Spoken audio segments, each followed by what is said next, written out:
Vamos determinar o campo elétrico no eixo de um disco carregado, que é idealizado como uma superfície circular, uma superfície matemática com cargas na superfície. A resolução vai ser feita por dois métodos. No primeiro, vamos usar simplesmente a lei de Coulomb e a superposição dos campos. Na resolução, vamos separar o que faz parte da formulação do problema, que é uma parte que tem que ser bem entendida, da outra parte que é puramente algébrica, são apenas contas. E no segundo método, vamos usar a fórmula do campo elétrico de um anel. Vamos explorar o fato de que um número muito grande de anéis concêntricos com diversos raios, ela vai formar um disco, vai formar uma superfície circular.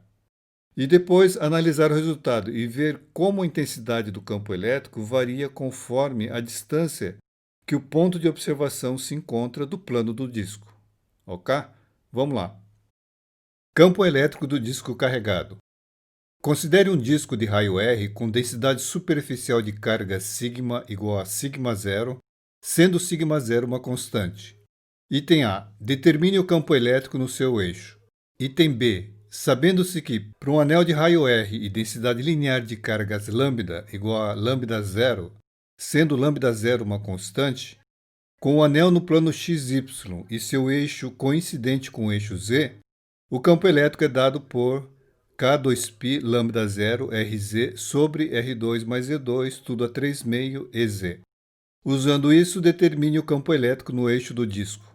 Item C. Analise o resultado do item A ou do item B.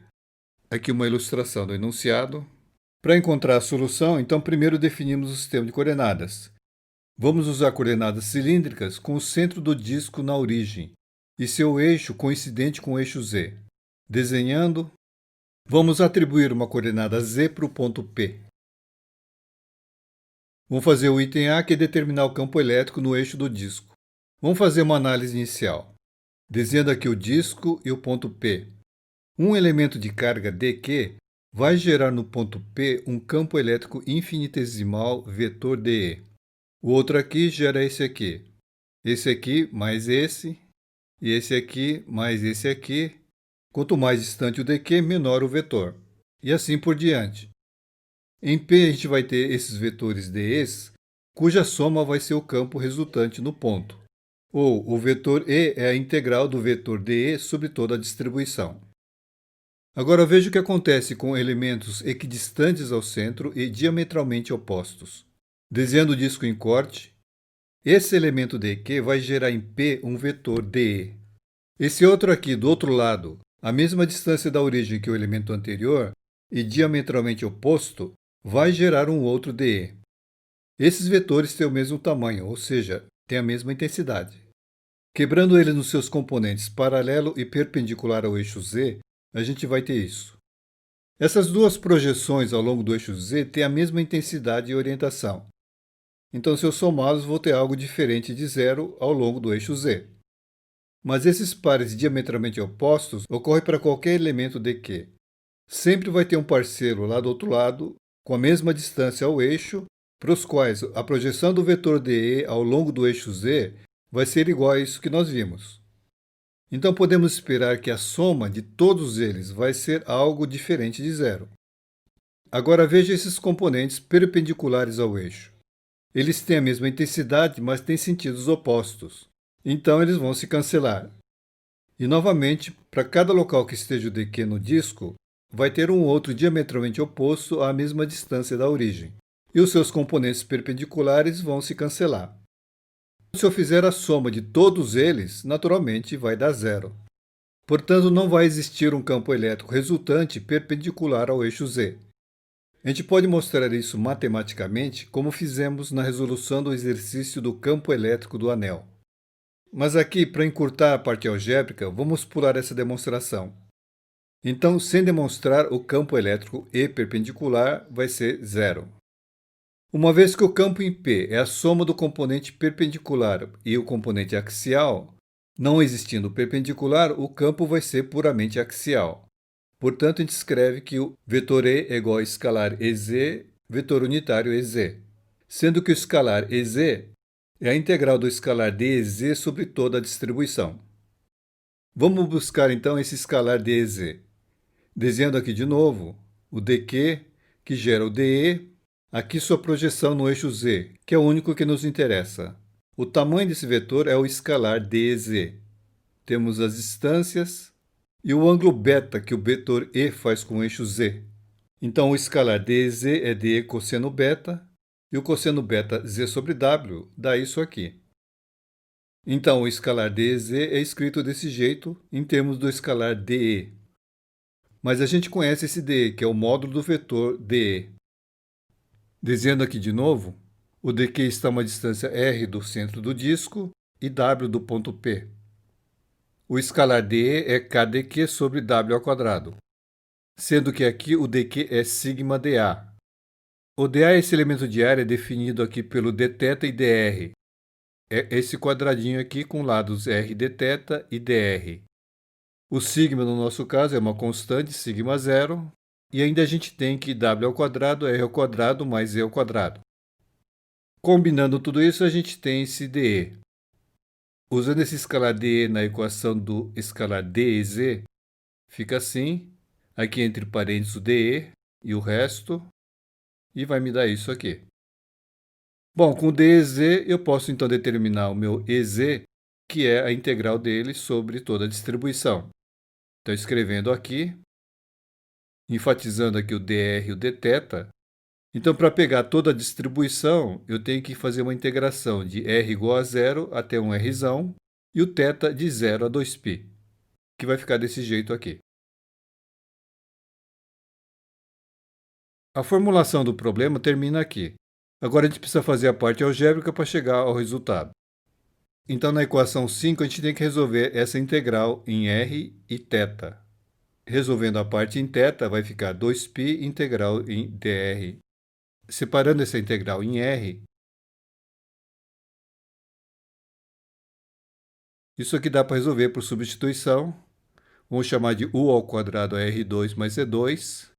O z é a coordenada do ponto P, ele não muda, então é uma constante, então quando eu faço a derivada, me sobra isso aqui.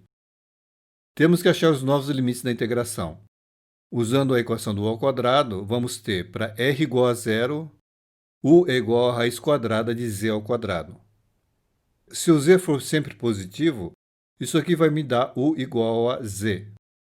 Mas como o z pode ser negativo, então o u é módulo de z. Para rzinho igual a rzão, eu vou ter então que u é igual a raiz quadrada de r2 mais e2.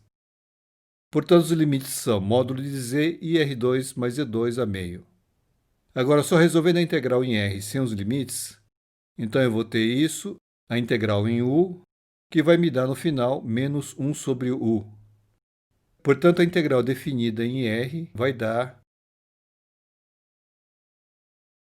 1 sobre módulo de z menos 1 sobre r2 mais e2 a meio. E com isso a gente termina a parte algébrica.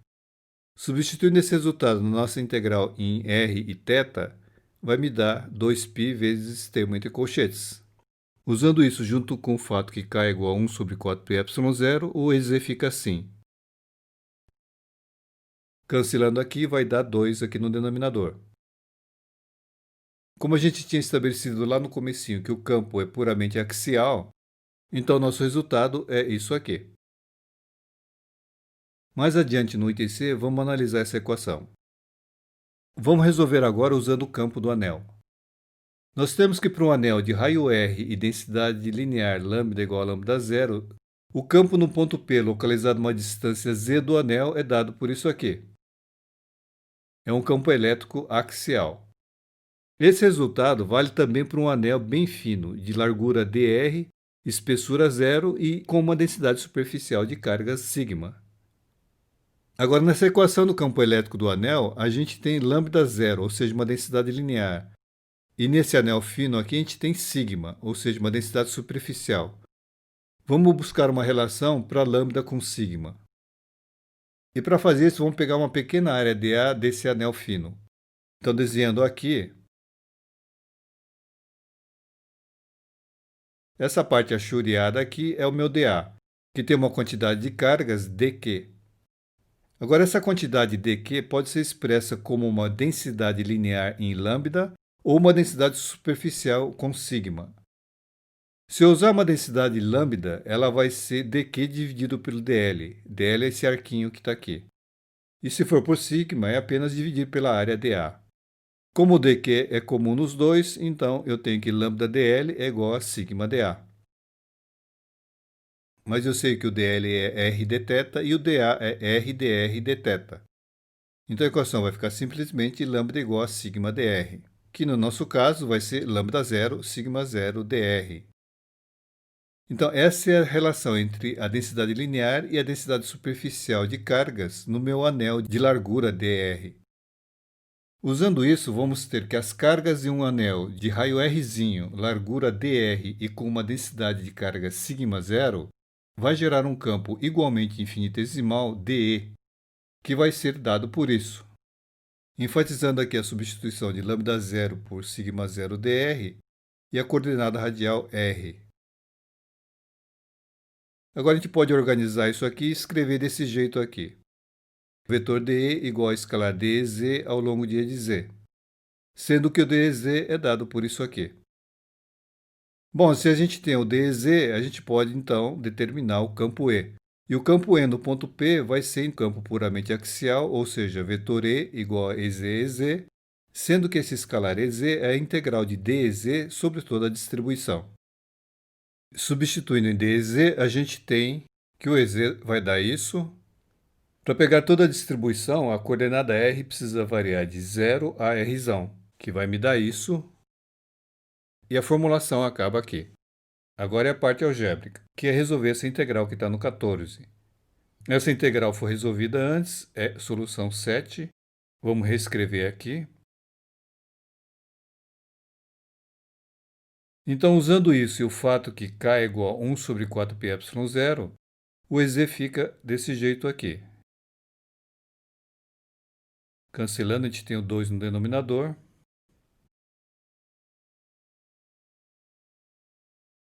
Que substituído na equação 13, que diz que o campo é apenas axial, a gente tem esse resultado final,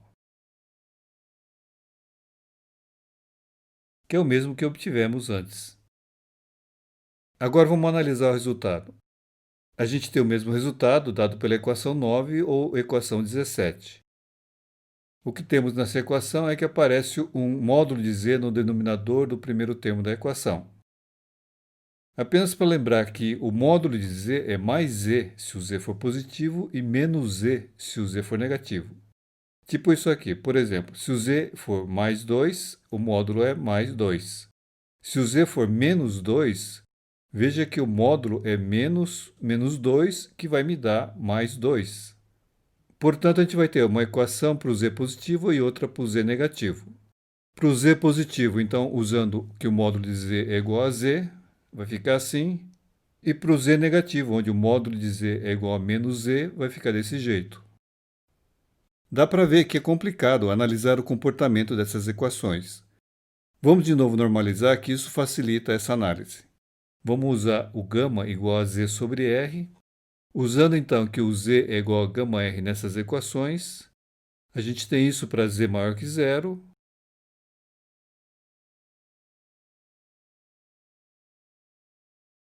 E isso para z menor que zero.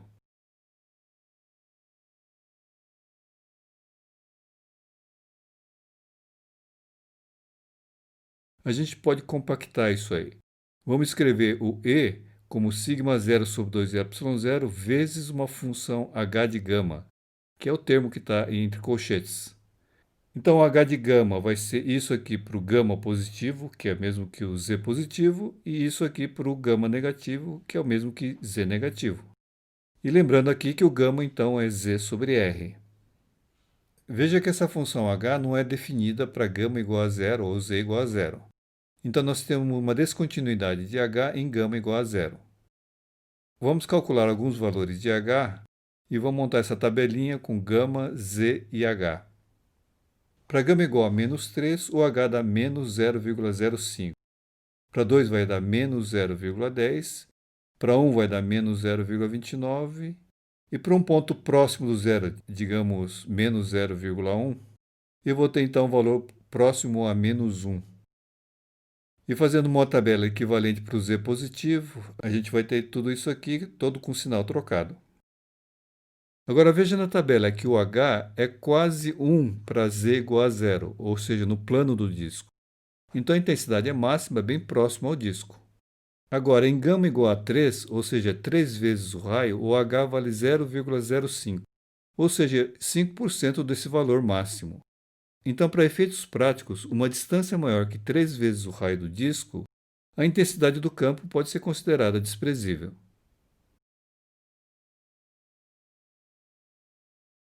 O gráfico da função h dado por essas equações é isso aqui. Portanto, para gama ou z negativo, o h é negativo.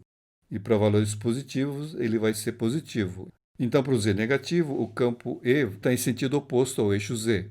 E para z positivo, os dois estão no mesmo sentido. Fazendo um esboço do campo elétrico ao longo do eixo, conforme o resultado que obtivemos, a gente tem isso. Próximo ao disco, um campo mais intenso e depois diminuindo à medida que eu me afasto. E do outro lado a mesma coisa, só que com os vetores apontando para o outro lado. Bom, com isso a gente termina a resolução. Vamos fazer um resumo aqui. Vimos então que para um disco de raio R com densidade de carga sigma igual a sigma zero e com o seu eixo no eixo Z, o campo elétrico é dado por essa equação, sendo que o H é isso para um gama positivo, que significa Z positivo, e isso para o gama negativo ou Z negativo. E é isso aí.